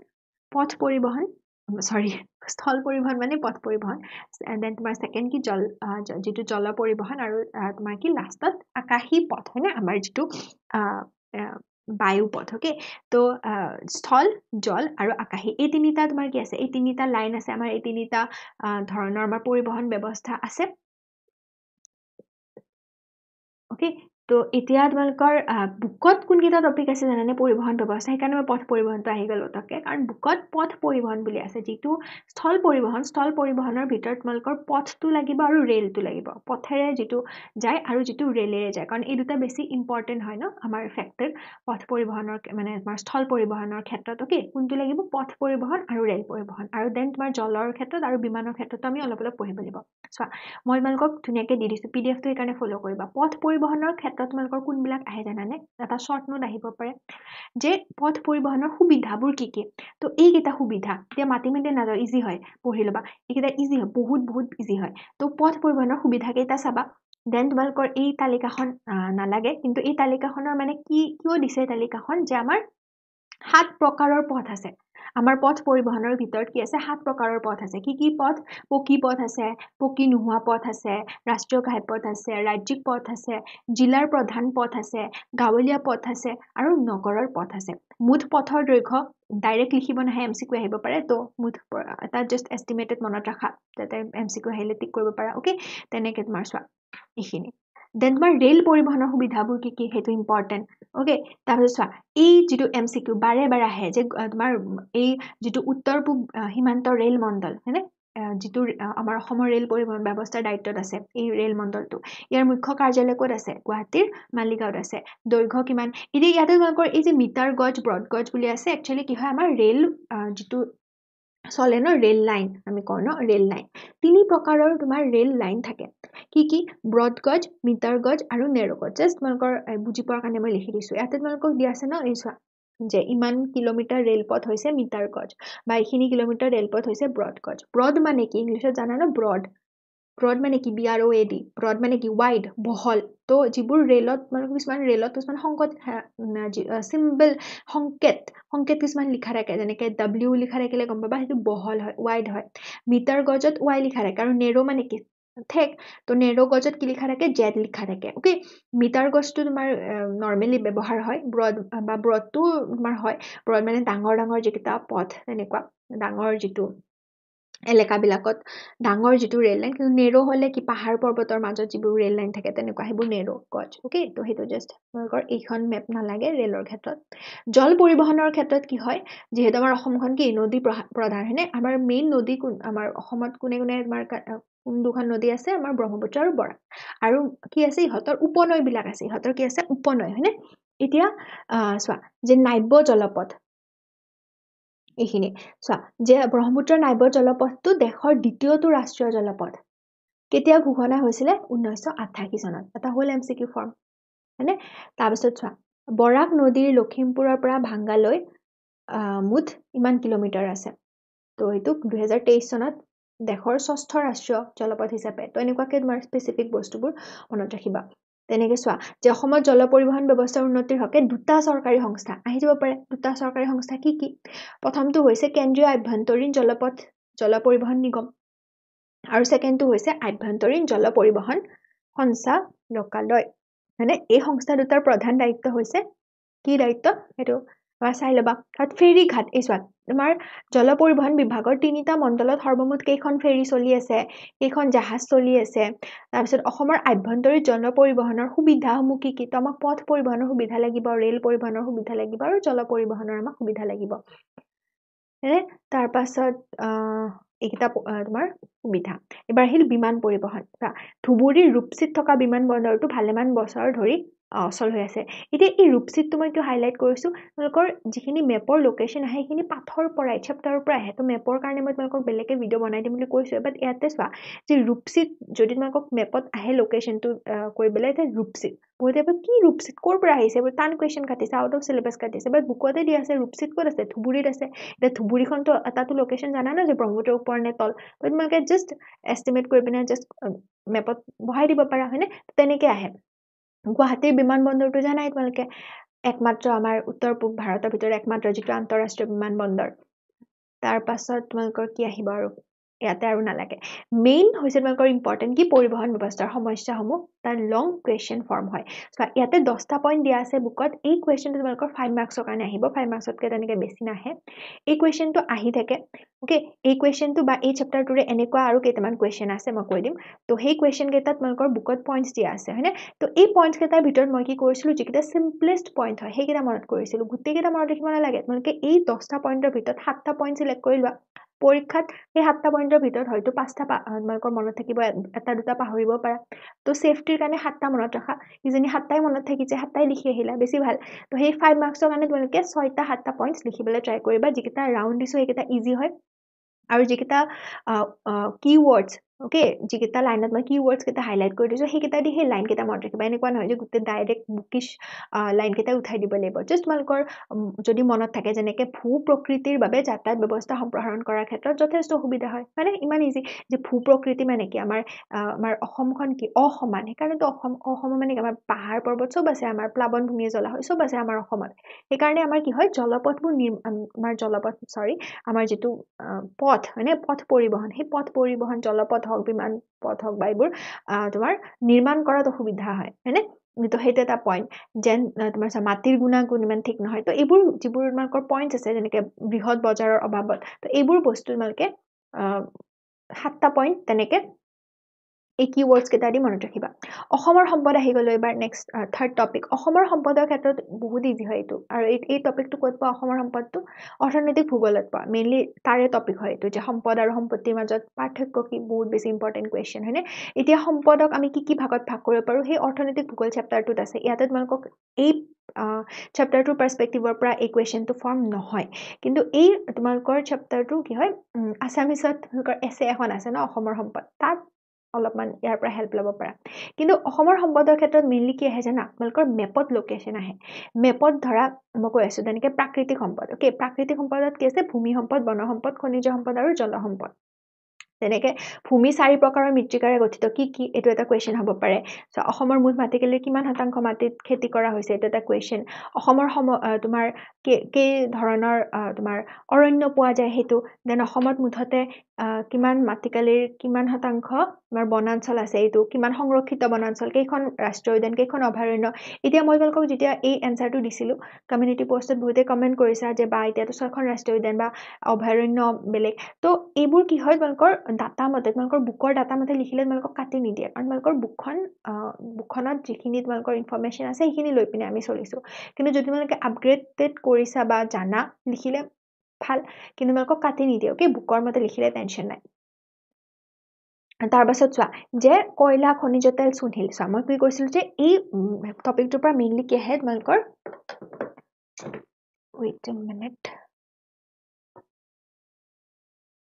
এই টপিকটোৰ পৰা মেইনলি তোমালোকৰ কি আহে যে মেপত লোকেশ্যন আহে যেনেকৈ তোমালোকৰ মেপত এটা বহুত বেছি ইম্পৰ্টেণ্ট কুৱেশ্যন আহি থাকে যে ডিগবৈখন তোমালোকৰ বহাব দিয়ে এতিয়া ডিগবৈখন এনেকৈ নাহে ডাইৰেক্ট ডিগবৈ বুলি কেতিয়াবা কেনেকৈ আহিব যে ভাৰতৰ ভিতৰত আটাইতকৈ পুৰণি তেল শোধনাগাৰখন বা তেল ক্ষেত্ৰখন বহোৱা মেপত তো সেইটো আহিব বা তোমাক এনেকৈ আহিব পাৰে যে প্ৰাকৃতিক গেছৰ বা তোমাক আহিব পাৰে যে চূণশিল ক'ত পোৱা যায় চূণশিল পোৱা এখন ঠাই তেনেকৈ আহিব তো ইয়াতে তোমালোকৰ বুকত দিয়া আছে যে খনিজ তেল সম্পদত অসম চহকী ইয়াক পনীয়া সোণ বুলি কোৱা হয় প্ৰথমে ডিগবৈত আছিলে মানে প্ৰথমে তাত তেলৰ সন্ধান পোৱা গৈছিলে প্ৰথমে তাৰপিছত ডিগবৈৰ উপৰি অসমৰ প্ৰধান তেলৰ ক্ষেত্ৰবোৰ কি সেইকেইটা হয়নে তাৰ পাছত তোমাৰ কি চোৱা খনিজ তেল কম বেছি পৰিমাণে প্ৰাকৃতিক গেছ পোৱা যায় উৎপাদন কৰা বা এইবোৰ ইয়াৰ ভিতৰত প্ৰধানকৈ ৰুদ্ৰসাগৰ মৰাণ ওকে তো এইখিনি তাৰপিছত কয়লা চোৱা অসমত পোৱা কয়লাত ছালফাৰৰ পৰিমাণ বেছি এইটো এটা MCQ হ'ব পাৰে তাৰপিছত চোৱা ডিমা হাছাও জিলাৰ উমৰাংছু আৰু গৰম পানীত অঞ্চলত কয়লা পোৱা যায় তোমালোকক কেনেকৈ আহিব পাৰে যে কয়লা পোৱা এটা অঞ্চল তেনেকৈ তোমালোকৰ মেপত বহাব দিব পাৰে তো তোমালোকে কি মনত ৰাখিব লাগিব যে ক'ত কয়লা পোৱা যায় হয়নে তেনেকৈ তোমাৰ চোৱা আৰু কি আছে এইখিনি বস্তু চূণশিল ক'ত পোৱা যায় এইখিনি মনত ৰাখিলা দুই এখন ঠাই হয়নে তাৰ পাছত এইবোৰ পঢ়িবা নিজে এইবোৰ ইমান টান নহয় ৰাজ্যখনৰ দুখন প্ৰধান নদী মই কৈছোৱে তো অৰ্থাৎ মানৱ সম্পদ আহি গ'ল এতিয়া মানৱ সম্পদ মানে কি আমি মানুহ এটা সম্পদ হয়নে নহয় আমি মানুহৰ কাৰণেতো আমি কি কৰিব পাৰিছো আমি গোটেইখিনি আমাৰ ইণ্টেলিজেন্সেৰে আমাৰ যিখিনি বুদ্ধি শক্তিৰে হয়নে আমি বৰ্তমান আমি যুগখন আমাৰ নিজৰ উপযোগী কৰি ল'ব পাৰিছো আমাৰ দেশখন বা আমাৰ পৃথিৱীখন হয়নে এতিয়া ইয়াতে তোমালোকৰ চোৱা যে জাপান চীন এনেকুৱা দেশবিলাকত কি হয় আমাৰ যিটো বয়সস্থ লোকৰ দ্বাৰা সিহঁত আক্ৰান্ত হয় বা ভাৰাক্ৰান্ত মানে সিহঁতৰ দেশবিলাকত কি হয় এনেকুৱা দেশবিলাকত বয়সস্থ লোকৰ পৰিমাণটো বেছি থাকে কিন্তু আমাৰ ক্ষেত্ৰত যদি চাওঁ আমাৰ ক্ষেত্ৰত আমাৰ যিটো যুৱ প্ৰজন্ম আমাৰ ইউথৰ যিটো ভৰ বা ইউথৰ যিটো সংখ্যা সেইটো বেছি থাকে সেইকাৰণে সেইটো আমাৰ কাৰণে এটা এডভান্টেজ কাৰণ ইউথ মানে বেছি থকা মানে কি যুৱ প্ৰজন্ম বেছি থকা মানে কি আমি বেছিকৈ কাম কৰিব পাৰিম হয়নে সেইটো প্ৰাকৃতিক সম্পদৰ সংকট প্ৰধানকৈ 3 প্ৰকাৰৰ সংকট হয় কি ৰিভাইজ কৰি ল'বা এবাৰ হয়নে অসমৰ অৰ্থনীতিৰ ভিতৰত চাই এতিয়া লাষ্ট টপিকটো অসমৰ অৰ্থনীতি লাষ্ট টপিকটো অসমৰ অৰ্থনীতি আজি মোৰ ইমান বেছি তেনেকৈ এনাৰ্জি দিব পৰা নাই এনেও এই চেপ্টাৰটো ইমান নালাগেও বাৰু এনাৰ্জি দিয়া চেপ্টাৰ নহয় আমি জানো আমি পাৰিম এই চেপ্টাৰটো ইমান বুজিব লগা নাই জাষ্ট আমি ভয় খাই থাকোঁ লেন্থটো চাই পিনে বাট যদি তোমালোকে স্মাৰ্ট ষ্টাডি কৰা এনেকৈ নোটছবোৰ এটা পুৰা মেইন পইণ্টছবোৰ যদি লিখি লোৱা হৈ যাব আৰু মই তোমালোকক দিয়ে দিছোঁ অলৰেডিটো কি টেনশ্যন লৈছা একো টেনশ্যন ল'ব নালাগে সৰি ওকে দেখো কৃষি তো আমি কি কৰিছো যে অসমৰ অৰ্থনীতিত প্ৰথম পইণ্ট কি আহিব কৃষি এতিয়া কৃষিৰ ক্ষেত্ৰত তোমালোকৰ কিমান খেতি ক'ত কৰা হৈছে সেইটো আজিলৈ অহা নাই সেইবোৰ নালাগে তোমালোকৰ ইয়াতে শ্বৰ্ট নোটছ আহিব পাৰে ওকে শ্বৰ্ট নোটছ কিহৰ ওপৰত আহিব কৈ আছো বা 6টা কৃষি জলবায়ুবীয় অঞ্চল কি ইয়াৰে যিখিনি সৰু সৰু ইনফৰমেশ্যন হেক্টৰ মাটি সেইবোৰ আজিলৈ অহা নাই ওকে সেইবোৰ আজিলৈ অহা নাই সেইবোৰ নালাগে ধানৰ ক্ষেত্ৰত তোমালোকৰ 3 প্ৰকাৰৰ ধানৰ কথা আহে আৰু কেতিয়া সেই ধানকেইটা সিঁচন কৰে বা কেতিয়া ৰুৱে সেইটো বস্তু আহে ওকে আৰু তোমাৰ প্ৰধান খাদ্য শস্য কি সেইকেইটা তাৰপাছত অন্য খাদ্যবোৰ কি ধৰ ঝুম খেতি আৰু বেদিকা কৃষি মানে তোমালোকক শ্বৰ্ট নোটছ আহিব পাৰে যে কেনেকুৱা ধৰণৰ তোমাৰ যে এই ঝুম খেতি আৰু বেদিকা মেইনলি ক'ত কৰে আমাৰ কাৰ্বি আংলং আৰু ডিমা হাছাও পাৰ্বত্য জিলা দুখনত বৰাক আৰু ব্ৰহ্মপুত্ৰত তেনেকৈ নকৰে বৰাক আৰু ব্ৰহ্মপুত্ৰত কি কৰে আমাৰ ধানৰ খেতি তেনেকুৱা কিন্তু ইহঁতৰ কি কৰে ইহঁতে বেদিকা পদ্ধতি বা ঝুম পদ্ধতিৰে খেতি কৰে এইবোৰ জানাই যে হাবি জংঘলপুৰি ফাৰ্ষ্টতে প্লেচটো কি কৰি লয় ধাপ কাটি সেইটো এইবোৰ ঝুম খেতি বেদিকা খেতিৰ কথা ইয়াতে পঢ়িবা দেন উদ্যোগৰ ক্ষেত্ৰত কি আহিব তোমাৰ আমাৰ এইবোৰ আমাৰ MCQ যে কেইখন বাণিজ্যিক পাম আছে উদ্যোগ পাম আছে কেইটা সংহত আন্তঃগাঁথনি উন্নয়ন কেন্দ্ৰ আছে তাৰ পাছত চোৱা এইটো যে বিনিয়োগ নীতিৰ প্ৰধান লক্ষ্যবোৰ কি আৰু উদ্যোগবিলাকক আমি 5টা ভাগত ভাগ কৰিব পাৰোঁ খনি উদ্যোগ হস্তশিল্প উদ্যোগ কৃষিভিত্তিক শক্তি উদ্যোগ আৰু সেৱা খণ্ডৰ উদ্যোগ কৃষিভিত্তিক উদ্যোগৰ শ্বৰ্ট নোটছ আহিব পাৰে কৃষিভিত্তিক উদ্যোগ বুলি ক'লে আমি কি বুজো ওকে কৃষিভিত্তিক উদ্যোগ বুলি আমি কাক বুজো বন সম্পদ উদ্যোগক বুজো চাহ উদ্যোগক বুজো ৰেচমক বুজো ৰবৰক বুজো এইবোৰ চা এই তালিকাখন যদি মনত কৰা এইটো লিখিব পাৰিবা তো খনি উদ্যোগৰ ভিতৰত কোন পৰে হস্তশিল্পৰ ভিতৰত কোন পৰে কোনবোৰ উদ্যোগ পৰে কৃষিভিত্তিকৰ ভিতৰত কোনবোৰ পৰে শক্তিৰ ভিতৰত কোনবোৰ পৰে যেনেকৈ জলশক্তি তেল কয়লা গেছ ভিত্তিক শক্তি সেৱা খণ্ডৰ ভিতৰত কোনকেইটা উদ্যোগ পৰে ওকে সেইবোৰ তাৰপিছত ছয়গাঁও আৰু তিহুৰ নাথকুছিত স্থাপন কৰা খাদ্য উদ্যান উল্লেখযোগ্য তো য়েছ এইবোৰ হৈছে তোমালোকৰ মেপৰ লোকেশ্যন প্ৰথমটো আৰু দেন সেকেন্ড হৈছে তোমালোকৰ এমচিকিউ অসমত পৰম্পৰাগতভাৱে তিনি প্ৰকাৰৰ ৰেচম উৎপাদন কৰা হয় বহুত ইম্পৰ্টেণ্ট কুৱেশ্যন এতিয়া তোমালোকক এনেকৈ আহে যে ৰেচম নগৰী এনেকৈ তোমালোকৰ মেপত বহাব দিয়ে তো ৰেচম নগৰী মানে কি কমেণ্ট কৰক ওকে কমেণ্ট যেন সোণালী সূতা বুলি কাক জনা যায় দেন মাৰিব চোৱা চাহ উদ্যোগ চাহত কেইখন চাহ বাগিচা আছে অলপ তোমালোকৰ এইটো চোৱা অলপমান নজৰ দেনা হা নম্বৰ্স মে তো সেইখিনি এমচিকিউৰ কাৰণে ইম্পৰ্টেণ্ট মীন উদ্যোগৰ ক্ষেত্ৰত তেনেকৈ আজিলৈ অহা নাই তেল উদ্যোগৰ ভিতৰত তোমালোকৰ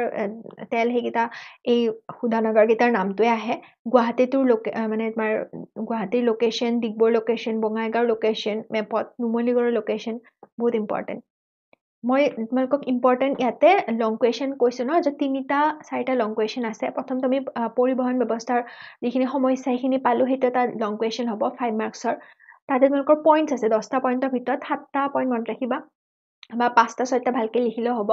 আৰু অসমৰ অৰ্থনৈতিক উন্নয়নৰ সমস্যা আৰু সম্ভাৱনাৰ ক্ষেত্ৰত তোমালোকৰ এই যিটো লং কুৱেশ্যন 14টা পইণ্ট আছে বুকত ভাবা কিন্তু আহিব 5 মাৰ্কছৰ তো সেই 14টা পইণ্টৰ ভিতৰত তোমালোকে মিনিমাম মই কৈছোঁ ন 7টা মনত ৰাখিবা আৰু এইখিনি পইণ্টছ এই পইণ্টছখিনি যেনেকৈ পৰম্পৰাগত কৃষি পদ্ধতিতে আমি আটকি আছোঁ সৰু সৰু খণ্ডত বিভক্ত কাৰণে আমি ভালকৈ আমি ইনষ্ট্ৰুমেণ্টবোৰ যিবোৰ আমাৰ সঁজুলি আছে সেইবোৰ ইউজ কৰিব নোৱাৰোঁ জলসিঞ্চন পদ্ধতি ভালকৈ নাই বানপানী বা গৰাখহনীয়াৰ সমস্যা চোৱা এইবোৰ বস্তু তোমালোকে মনত ৰাখিবা যিবোৰ মই লাইন দিছোঁ আৰু সেই বৰ্ডকেইটা ইউজ কৰি পিনে লাইনটো নিজে ফৰ্ম কৰি দিবা ইজি হয় হয়নে তো এইখিনি তাৰপিছত চোৱা যে 3/4 কৃষিভূমিত খাদ্য শস্যৰ খেতি কৰা হয় আৰু মেইনলি আমাৰ কি অৰ্থকৰী শস্য মানে কি অৰ্থকৰী শস্য চোৱা এই ৱৰ্ডবোৰ ইউজ কৰিলে তোমালোকৰ কুৱেশ্যনটো বেছি ভাল হ'ব অৰ্থকৰী শস্য মানে কি যিবিলাকৰ পৰা আমি কি পাওঁ আমি মূলধন পাওঁ আমি পইচা পাব পাৰোঁ যেনেকৈ চাহপাত আমাৰ অসমৰ বিখ্যাত মৰাপাট বিখ্যাত কুঁহিয়াৰ থপাত এইবোৰ উদ্যোগীকৰণৰ প্ৰক্ৰিয়া আমাৰ কিয় মন্থৰ হৈ আছে আমাৰ কিয় উদ্যোগবোৰ স্থাপন হ'ব পৰা নাই এইকেইটা 5টা 5 মাৰ্কছৰ তোমালোকৰ আহিব 5টা বা 6টা পইণ্টছ লিখিব লাগিব 11টা পইণ্টছ বুকত দিয়া আছে হয়নে সেইখিনি চোৱা দেন তোমাৰ হৈ গ'ল খতম তাৰপিছত তোমাৰ এই লাষ্টখিনিত কি আছে বহনক্ষম উন্নয়নৰ কথা আছে যিটো আমি ইকনমিক্সত পঢ়োঁ হয়নে মই কৈছিলোঁ 1 ঘণ্টাত খতম হ'ব লেকচাৰটো তো এই চেপ্টাৰটো তোমালোকৰ টান নহয় মই তোমালোকক এপ্ৰ'চটো কৈ দিছোঁ এতিয়া এনেকুৱা হৈছে যে জাষ্ট এবাৰ কৈ দিয়া টাইপ হৈ আছে চাগে কিন্তু বুজিব লগা নাই চেপ্টাৰটোত চ' ভয় কমিছেনে নাই চেপ্টাৰটোৰ প্ৰতি সেইটো কোৱা মোক জাষ্ট ভয় কমিছেনে নাই চেপ্টাৰটোৰ ভয় কমিছে অ'কে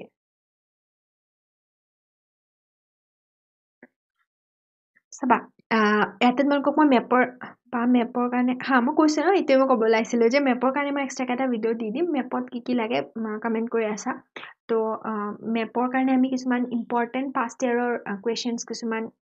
ডিছকাছ কৰিম তো মেপৰ কাৰণে মই কি কৰিছিলোঁ ভূচিত্ৰাৱলী ফ'ল' কৰিছিলোঁ ভূচিত্ৰাৱলীখন তোমালোকে পাই যাবা কিতাপৰ দোকানত পাই যাবা বেছি দাম নহয় সেইখন লৈ ল'বা তাত তোমালোকৰ যিখিনি লোকেশ্যন আছে মই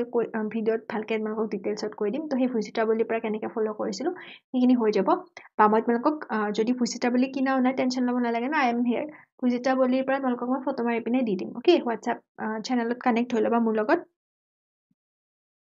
বাকী অনলাইন প্লেটফৰ্মবিলাকত মই এভেইলেবল নাই তো হোৱাটছআপ চেনেলৰ যোগেদি মই তোমালোকক দি দিম PDF-টো সেইটো ডাউনলোড কৰি ল'বা তো এই চেপ্টাৰটোৰ নোটছখিনি মই অলৰেডি মানে কুৱেশ্যন এনচাৰ্ছখিনি মই কমিউনিটিত দিছোঁ ইউটিউব কমিউনিটিত অ'কে তো তোমালোকে তাৰ পৰা ফ'ল' কৰিব পাৰা নাইবা এই চেপ্টাৰটোত তোমালোকে কুৱেশ্যন এনচাৰ কি নিজে বনাব নালাগে নহয় বুকত আছে তাৰ পৰা কাটি পিনে নিজৰ ইম্পৰ্টেণ্ট পইণ্টছকেইটা লিখিলে হৈ গ'ল তো কি কৈছোঁ মই আৰু এবাৰ কৈ দিছোঁ বা জনসংখ্যা বসতি এইকেইটা পইণ্টছৰ ভিতৰত তোমালোকৰ জনসংখ্যা বৃদ্ধিৰ ধাৰাটো ইম্পৰ্টেণ্ট ট্ৰেণ্ডৰ ভিতৰত কুৱেশ্যন কি ফৰ্ম হ'ব পাৰে যে যদি আজিলৈ অহা নাই বাৰু মানে ফৰ্ম হয় তোমালোকৰ অনুশীলনীত আছে বাট মেট্ৰিকত অহা নাই কাৰণ জানে যে ল'ৰা ছোৱালী কিমান কেনেকৈ মনত ৰাখিব এইবোৰ তোমাৰ ভেলুজবোৰ হয়নে কিন্তু ট্ৰেণ্ডটোৰ ক্ষেত্ৰত তোমালোকৰ কিমানটো বছৰৰ পৰা কিমানলৈ তোমাৰ কি কাৰণত বৃদ্ধি হৈছিল বা কি কাৰণত কমিছিল কোনটোত ষ্টেবল আছিলে বৃদ্ধি হোৱা নাছিলে বঢ়া নাছিলে সেই ফেক্টৰকেইটা অলপমান জাষ্ট সেইটো নটিচ এটা কৰিবা জাষ্ট অলপমান মনত ৰাখিব চেষ্টা কৰিবা অ'কে মই কৈয়ে দিছোঁ কেনেকৈ মনত ৰাখিব লাগে জনসংখ্যাৰ বিতৰণৰ ক্ষেত্ৰত কোনটো এলেকাত বেছি যেনেকৈ আমি গম পালোঁ ব্ৰহ্মপুত্ৰ উপত্যকাত চবতকৈ বেছি তাৰো তোমাৰ নামনিত চবতকৈ বেছি মধ্যত কম তাত উজনিত আটাইতকৈ কম অৰ্থাৎ বৰাকত কম আৰু পাৰ্বত্য অঞ্চলত তাৰো কম হয়নে জনসংখ্যা বৃদ্ধিৰ কাৰণ জনগোষ্ঠী আৰু ভাষিক বৈচিত্ৰ্যৰ ক্ৰমটো মনত ৰাখিবা পথ পৰিবহণ ৰেল পৰিবহণ জল পৰিবহণ বিমান পৰিবহণৰ সুবিধাসমূহ আৰু ক'ত ক'ত আছে ক'ত কি মুখ্য কাৰ্যালয় আছে এইখিনি আৰু পৰিবহণ ব্যৱস্থাৰ সমস্যাসমূহৰ পৰা লং কুৱেশ্যন অসমৰ সম্পদৰ ভিতৰত ইজি হয় প্ৰাকৃতিক সম্পদৰ সংকটৰ সেই কাৰণকেইটা মানৱ সম্পদ প্ৰাকৃতিক সম্পদ প্ৰকাৰ আৰু বৈশিষ্ট্যকেইটা অৰ্থনৈতিক ভূগোলত আহে তো এইটো ইমান টেনশ্যন নাই সম্পদৰ ক্ষেত্ৰত তোমালোকৰ মেইনলি কি কৈছোঁ মই মেপৰ লোকেশ্যন লাগিব আৰু অসমৰ অৰ্থনৈতিক ক্ষেত্ৰত কৃষি উদ্যোগৰ এইবিলাকৰ ক্ষেত্ৰত শ্বৰ্ট নোটছ আহিব পাৰে আৰু এটা লং কুৱেশ্যন ক'ৰ পৰা ফৰ্ম হ'ব অৰ্থনৈতিক উন্নয়নৰ সমস্যাৰ সম্ভাৱনা উদ্যোগীকৰণ কিয় হোৱা নাই সেইবোৰ অ'কে ইয়াতে এটা বস্তু ক'ব তোমালোকক মই ৰৈ গৈছে সেইটো কৈ দিওঁ ৰ'বা যে ব্ৰহ্মপুত্ৰ বৰাক আৰু তোমাৰ পাৰ্বত্য অঞ্চলৰ ক্ষেত্ৰত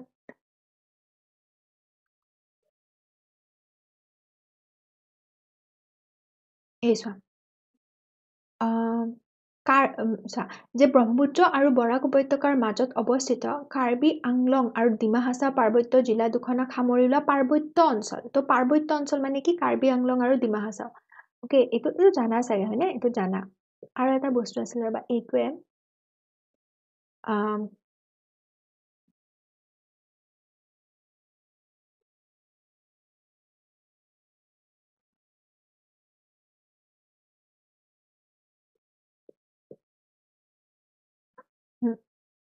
উজনি ব্ৰহ্মপুত্ৰৰ ভিতৰত কোনকেইখন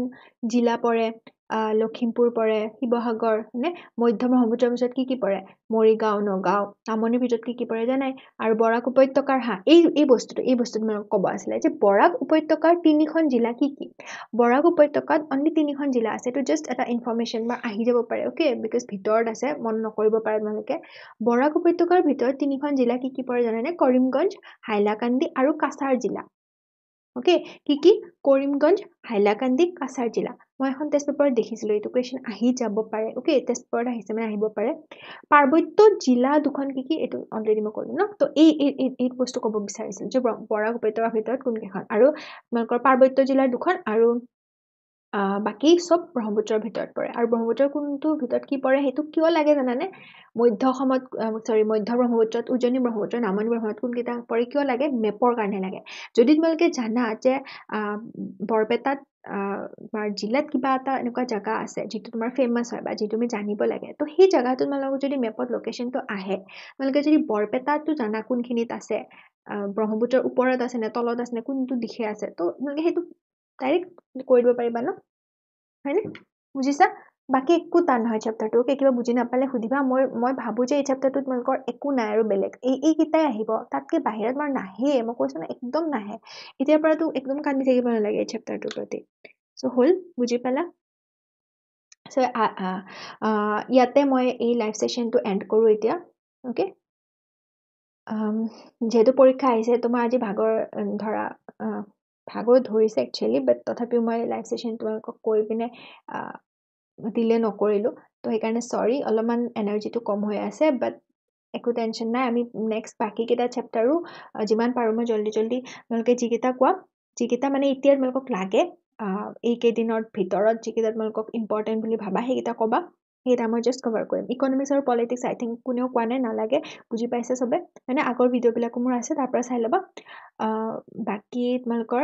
পৃথিৱীৰ ভূগোলটো চাগে লাগিব ন কৈ দিবা মোক কমেণ্টছত অ'কে চলো I will end this live session till then stay safe stay happy stay healthy আমি পিছৰ next ভিডিঅ'ত আমি লগ পাম অ'কে বাই বাই